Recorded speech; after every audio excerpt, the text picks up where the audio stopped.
Qabrda yotib ko'rganda bor.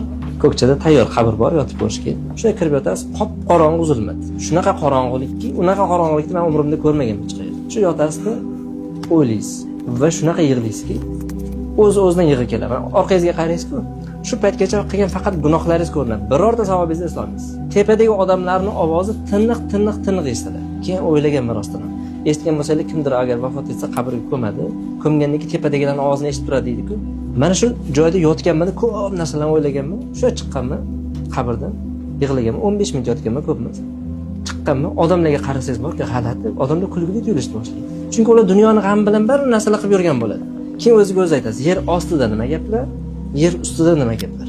Yer ustidagi odamlar shu hayotning mayda tashvishlari, jamiyatning g'ami bilan emas, o'zini dardi bilan yurganini ko'rib siqilishni boshlaysiz.